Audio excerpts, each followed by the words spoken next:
All right, I'm here at Arkansas State University, and I'm here with Charles Moore. Charles Moore. What do you do here at the university? I teach a little bit of algebra. I'm one of the more popular courses on campus. Just kidding. Yeah, we teach algebra. Well, I don't know why, but there is a couple of people that I've interviewed right away, and the first person they said I should talk to is you. So. First, and I don't know why, okay. But maybe you know why. But first off, what is it? Were you here in January when it happened? Uh-huh. Okay, what is your personal experience with this event? Yeah, well, let me tell you maybe why you were referred to me. Well, for one thing, is that I got quite a bit of national TV coverage when this happened.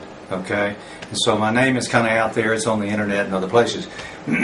But it just so happens my house, the backyard of my house, butts up against the roost area where these birds roost. Wow. In other words, they're I've forgotten how many now. Nearly 1 million birds back there, and that sounds high, but it's hundreds of thousands anyway. Roost behind my house in a field back there. It's wooded. They leave there each morning, or during the season anyway. They leave there in the morning. They go somewhere, look for food, and come back. And so I can just, from my backyard, watch them leave, and it's a really, really neat sight. Wow. To see the sky is just black with them. Wow. And then they come back, and they're right on time. You can only set your watch. So that's how I got involved. I'm right there with them, right there with the roost. And so when we got up on January 1st, we had like 50 blackbirds in the backyard and about 50 in the front yard, plus birds all up and down the street. You know, it looked like a war zone out there, basically. Right. And so that's really has been my involvement. I don't know much about birds. It's just that I've been right there where it all happened. Okay. And so on January 1st. The news began to trickle out that we had these 5,000 birds lying around in a small neighborhood, right. And everybody wants to know why. Why didn't they fall over a 100-mile area or something? But so TV stations began stopping by, the local stations from Little Rock, and then, to my great surprise, I had an interview with them. They closed the door, and about 30 minutes later, I had this knock on the door, and it was Ed Levinaro from CNN. And he said, "I understand you're the Birdman," or something. I said, "What?" Yeah. He said, "May I talk to you?" I said, "Well, yeah," because I kind of I liked radio and television. So we went out and had a great time with CNN, and before long, here comes NBC. So, what would you guess that happened to the? I'll tell you, David. I'm asked that a lot, and I wish I had a good answer. Let me tell you my first reaction. It's just, I wander out that morning relatively early, New Year's Day, and I saw all these black objects lying in the yard. And I said, well, and we'd had fireworks the night before, right? And so I kind of expected to see a bottle rocket or two or something in the yard, from neighbors or what have you.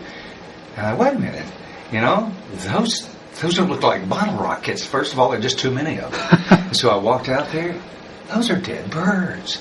And I don't know why, but the first thing I thought was they've been poisoned. I don't know if that's a normal reaction. But when you see them, you just kind of have that reaction. Right. Somebody's poisoned these birds. And I'll tell you why in just a minute. They finally poisoned the birds, was my first thought. Because they just dropped out of the sky. They were sick. Well, the reason that was my initial thought was that the birds have been pests for 3 or 4 years.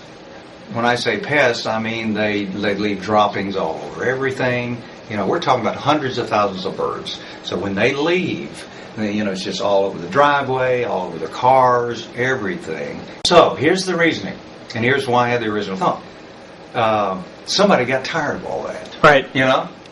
Let me back up a little bit. The city had in prior years brought in cannons, okay, that don't just make noise.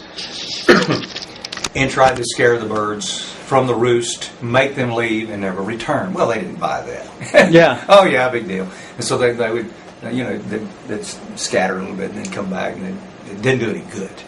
As you probably know, Karen Rowe and a number of those at the Arkansas Game and Fish said, no, that's not the case.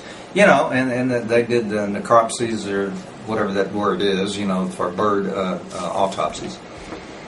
They said there was no poison in the birds. So, I guess you have to believe that. Those people know what they're doing. And so, it takes you back, well, then, what was it? What was it? And it's really hard for me to believe, but the only theory I have, and it's hard for me to believe it, is that the birds were disoriented due to the fireworks. And that's the big mystery. Right. Why this particular year? Why did it just suddenly? And these birds, and again, I don't know much about birds, but they are somewhat intelligent. They know where the roost is. They know how, they have a pattern. They leave, they come back. They're very familiar with the surroundings. And so how in the world could 5,000 birds get so confused? Right. Right in their own roost area. Right. I don't know. Have you ever heard of HARP? Don't think so. No? Maybe I can know that one, yeah. Okay. But I want to thank you so much for taking out of your time Oh, for our show. did I get a little bit too long-winded? No.